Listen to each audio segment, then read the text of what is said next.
আসসালামু আলাইকুম। আশা করি আল্লাহর অশেষ রহমতে আপনারা সকলেই ভালো আছেন। আজকের এই ভিডিওটি আপনার জীবনের একটি অন্যতম ভিডিও হতে চলেছে। আমরা প্রতিনিয়ত অভিযোগ করি সংসারে বরকত নেই, টাকা আসে কিন্তু থাকে না, সারাদিন যেন মনের ভিতরে দুশ্চিন্তা কাজ করে। আমরা ভাবি হয়তো আমাদের ভাগ্যটাই খারাপ, কিন্তু বন্ধুগণ, ভাগ্য কিন্তু আকাশ থেকে পড়ে না। আমাদের অভ্যাস, আমাদের হাতের কাজ আমাদের ভাগ্যর চাকাটাই ঘোরায়। আজ আমি আপনাদের এমন 40টি সুনির্দিষ্ট কারণ নিয়ে আলোচনা করব যেগুলোর কারণে একটি সাজানো সংসার ধ্বংস হয়ে যায় এবং ঘরে অভাব জেগে বসে। আমি আপনাদের কাছে অনুরোধ করব ভিডিওটি না টেনে শেষ পর্যন্ত দেখুন, কারণ তালিকার একদম শেষ দিকের পর্বগুলো আপনার জীবনের দেখা দৃষ্টিভঙ্গিগুলো বদলে দিতে পারে। চলুন দেরি না করে বিস্তারিত শুরু করা যাক।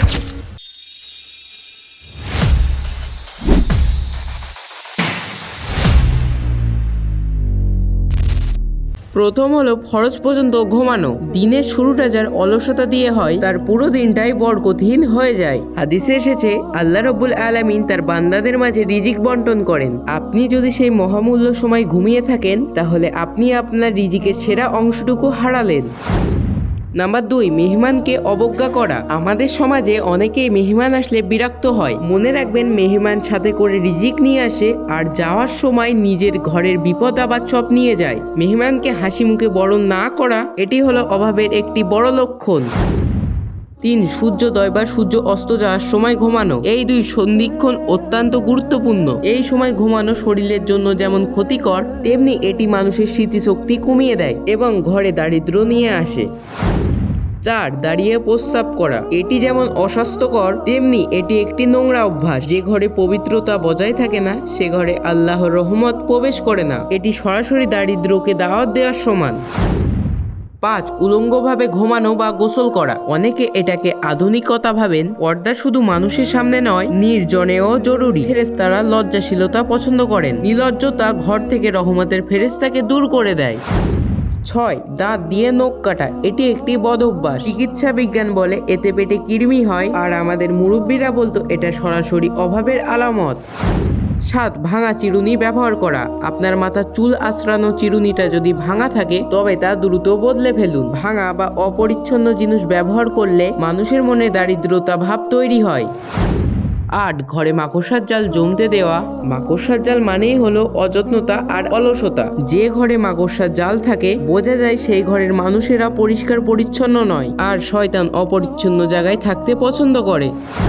9, উল্টো হয়ে ঘুমানো। পেটের উপর ভর দিয়ে ঘুমানো আল্লাহ পছন্দ করেন না। এটি জাহান্নামীদের শোয়ার ভঙ্গি। এভাবে ঘুমালে মানুষের মনে কুচিন্তা আসে এবং শরীর অলস হয়ে যায়।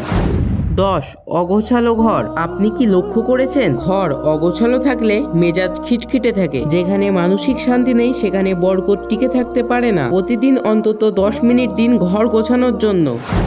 নাম্বার 11, খাবার অপচয় করা। আমরা খাবার খাওয়ার সময় প্রচুর খাবার নিই, পরে তা ডাস্টবিনে ফেলে দিই। আপনি মনে রাখবেন, আপনি যেই খাবারটা ডাস্টবিনে ফেলছেন, পৃথিবীতে এমনও মানুষ আছে সেই খাবার এক মুঠো খাবার জন্য কাঁদছে। খাবারকে অসম্মান মানে রিজিকের মালিকের অসম্মান। 12, বিসমিল্লাহ বলতে ভুলে যাওয়া। আপনি যখন বিসমিল্লাহ ছাড়া খাবার খান, তখন সেই খাবারটা শয়তান আপনার সাথে ভাগ করে নেয়। ফলে আপনি যতই খান না কেন, আপনার খাবারে তৃপ্তি হবে না এবং আপনার খাবারে বরকত হবে না। 13, খাবারের মার বা খাবারের অবশিষ্ট অংশ অবহেলা করা। দস্তরখানা বা টেবিলের নিচে পড়া খাবারের টুকরোকে অবহেলা করা ঠিক নয়। সেটি তুলে পরিষ্কার করে খাওয়া সুন্নাহ। এতে রিজিকে অফুরন্ত বরকত আসে। 14, দাঁড়িয়ে বা জুতা পরে খাবার খাওয়া। খাবার সময় স্থির হয়ে বসা জরুরি। দাঁড়িয়ে বা তাড়াহুড়ো করে খাবার খেলে প্রকৃতি বরকত পাওয়া যায় না। এটি আমাদের সংস্কৃতির সাথেও যায় না। 15, অন্ধকারে খাবার খাওয়া। খাওয়ার সময় পর্যাপ্ত আলো থাকা জরুরি। অন্ধকারে খাবার খাওয়া এক অলক্ষণে অভ্যাস হিসেবে ধরা হয়, যা সরাসরিভাবে অভাব ডেকে আনে। 16, বাম হাতে পানাহার। শয়তান বাম হাতে পানাহার করে। আমরা যারা ফ্যাশন মনে করে বাম হাতে গ্লাস ধরে পানি খাই, তারা মূলত শয়তানের পথ অনুসরণ করছে। এতে অভাব আসাটা স্বাভাবিক। 17, খাবারের ভুল ধরা। রান্না ভালো হয়নি, লবণ বেশি হয়েছে, এভাবে খাবারের ভুল ধরলে রিজিকের অপমান হয়। খাবারটি ভালো না লাগলে চুপ থাকুন, দোষ ধরবেন না। 18, খাবার পর হাত না ধোয়া। খাওয়ার আগে বা পরে হাত ধোয়া এটি একটি পরিষ্কার পরিচ্ছন্ন নয়, বরং এটি একটি ইবাদতও বটে। অলসতা করে হাত না ধুলে দারিদ্রতা ঘনিয়ে আসে। 19 রাতে এঁটো বাসন ফেলে রাখা। সারা রাত বেসিনে বা রান্নাঘরে এঁটো বাসন পড়ে থাকা মানেই হলো শয়তানের ডিনারের দাওয়াত করা। ঘুমানোর আগে অন্তত রান্নাঘরটি পরিষ্কার রাখুন। 20 দস্তরখানা ব্যবহার না করা। মাটিতে বা টেবিলে কিছু বিছিয়ে তার উপর খাবার রাখা সম্মানের প্রতীক। দস্তরখানা ছাড়া সরাসরি টেবিলে বা মেঝেতে খেলে খাবারের কদর কমে যায়। 21 মা বাবার সাথে খারাপ ব্যবহার। এটি এমন একটি অপরাধ যার শাস্তি আল্লাহ দুনিয়াতেই দিয়ে দেয়। মা বাবার চোখের পানি যেই ঘরে পড়ে সেই ঘরে কোনোদিন টাকার অভাব মিটবে না, শান্তিও আসবে না।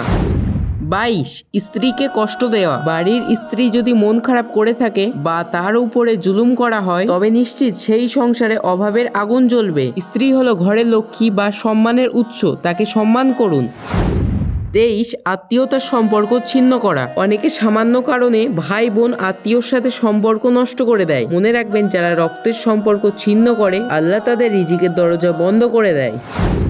24 সারাক্ষণ অভিযোগ করা। আমার এটা নেই ওটা নেই, এভাবে সব সময় না পাওয়ার হিসাব করলে আপনি যেটুকু পেয়েছেন সেটাও আল্লাহ তাআলা কেড়ে নিতে পারে। শুকরিয়া আদায় করুন, এমনি এমনি বরকত বেড়ে যাবে। 25 মিথ্যা বলা ও ধোঁকা দেওয়া। মিথ্যা বলে ব্যবসা করা বা কাউকে ঠকানো সাময়িকভাবে আপনাকে লাভবান করলেও দীর্ঘমেয়াদে আপনার সম্পদ ধ্বংস করে দেবে। সবসময় আপনারা মাথায় রাখবেন, মিথ্যায় বরকত নেই। 26 গীবাত বা পরনিন্দা। অন্যের পিছনে সমালোচনা করা নিজের নেকিগুলো ফুরিয়ে ফেলার সমান। যখন নেকি কমে যায় তখন অভাব আর দুশ্চিন্তা জীবনকে ঘিরে ফেলে। 27 প্রতিবেশীকে কষ্ট দেওয়া। আপনার প্রতিবেশী বিপদে আছে আর আপনি উৎসব করছেন, এমন মানসিকতা থাকলে আল্লাহর রহমত আশা করা যায় না। প্রতিবেশী খুশি থাকলে আল্লাহও খুশি হন। 28 কঠোর ভাষা ও গালিগালাজ করা। যে মুখে সবসময় গালিগালাজ বের হয় সেইখানে রহমতের ফেরেশতা অবস্থান করে না। সুন্দর ভাষায় রিজিকে মাধুর্য নিয়ে আসে। 29 ঋণ করে বিলাসিতা করা। শখের জন্য বা অন্যকে দেখানোর জন্য লোন নেওয়া মানে দাঁড়ায় নিজেকে দাস বানিয়ে ফেলা। ঋণের বোঝা মানুষের আত্মসম্মান ও বরকত দুটোই খেয়ে ফেলে। 30 কৃপণতা করা। সামর্থ্য থাকার সত্ত্বেও নিজের পরিবার এবং কি অভাগীদের জন্য খরচ না করা। মনে রাখবেন, সম্পদ জমিয়ে রাখলে আরো কমে, আল্লাহর রাস্তায় খরচ করলে সেটা আরো দ্বিগুণ পরিমাণে বাড়ে। নাম্বার 31 নামাজ ত্যাগ করা। আপনি যদি সৃষ্টিকর্তার সঙ্গে সংযোগ বিচ্ছিন্ন করে দেন তবে তার দেওয়া রিজিক আপনি শান্তিতে ভোগ করবেন কিভাবে? নামাজহীন জীবন মানেই হলো একটি অন্ধকার ঘর। 32 কোরআন তেলাওয়াত না করা। প্রতিদিন অন্তত 1 পৃষ্ঠা হলেও কোরআন পড়ুন। যে ঘরে কোরআনের আওয়াজ হয় সেখান থেকে শয়তান পালিয়ে যায় এবং রিজিকে নূর আসে। 33 হারাম উপার্জন। হারাম উপার্জনের 1 টাকা বাকি 99 টাকাকেও অপবিত্র করে দেয়। হারাম পদের টাকা আসলেই শান্তি আসে না।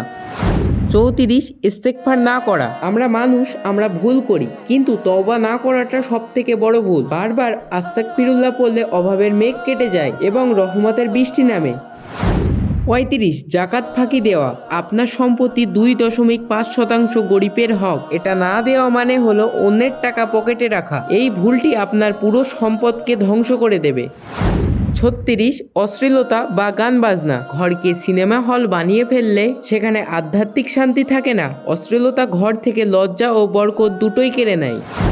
37 আল্লাহর ওপর থেকে ভরসা হারানো। একটি বিপদ আসলেই হা হুতাশ করা। বিশ্বাস রাখুন, যিনি জন্ম দিয়েছেন তিনি ঠিকই রিজিক দেবেন। এই বিশ্বাসটুকু না থাকায় বড় অভাব। 38 সময় অপচয় করা। সারাদিন মোবাইলে বা টিভির স্ক্রিনে তাকিয়ে থাকা এবং প্রোডাক্টিভ কোনো কাজ না করা। অলসতা হলো অভাবের সব থেকে বড় বন্ধু। 29 অন্যের ভালো দেখে হিংসা করা। সে কেন বড় লোক হলো, সে কেন বড় মানুষ হলো, এই চিন্তায় নিজের রাত জাগা। মনে রাখবেন, হিংসা আপনার মনের ভিতরের সুখকেও জ্বালিয়ে ছাই করে দেয়। সর্বশেষ হলো 40 মৃত্যুকে ভুলে যাওয়া। আমরা ভাবি আমরা অমর। এই দুনিয়াদারির মোহে পড়ে আমরা আখেরাতের কথা ভুলে যাই। মৃত্যুকে স্মরণ করলে মানুষের চাহিদা কমে এবং সে অল্পতেই সুখী হতে শেখে। আর সুখী মানুষই তো হচ্ছে প্রকৃত ধনী। প্রিয় দর্শক, আমরা এই 40টি কারণ নিয়ে আলোচনা করলাম। হয়তো আমাদের সকলের মধ্যে কোনো না কোনো ভুল রয়েছে, কিন্তু ভুল শুধরে নেওয়ার নামই তো হচ্ছে জীবন। আজই বসে ভাবুন কোন অভ্যাসটি আপনার সংসার থেকে বরকত কেড়ে নিচ্ছে। আসুন আজ থেকে আমরা শপথ করি 5 ওয়াক্ত নামাজ পড়ব, পরিবারের সকলকে ভালোবাসবো এবং হালাল পথে জীবন গড়ব। আপনি যদি আল্লাহর দিকে 1 কদম বাড়ান, আল্লাহ আপনার দিকে 10 কদম এগিয়ে আসবে। ভিডিওটা যদি আপনার উপকারে আসে তবে দয়া করে শেয়ার করুন। হতে পারে আপনার একটি শেয়ারে কোনো ভাঙা সংসার আবার জুড়ে যাবে। ভালো থাকবেন, সুস্থ থাকবেন। আল্লাহ আমাদের সকলকে অভাবমুক্ত সুখী জীবন দান করুন। আমিন। আল্লাহ হাফেজ। এইরকম আরো নতুন নতুন ইসলামিক ভিডিও পেতে আমাদের চ্যানেলটিকে সাবস্ক্রাইব করুন। আমাদের এই ভিডিওটা যদি আপনাদের একটুও ভালো লেগে থাকে তাহলে একটা সুন্দর করে কমেন্ট করুন। আপনাদের একটা কমেন্টে আমরা আরো মোটিভেশন হয় ভিডিও বানানোর জন্য।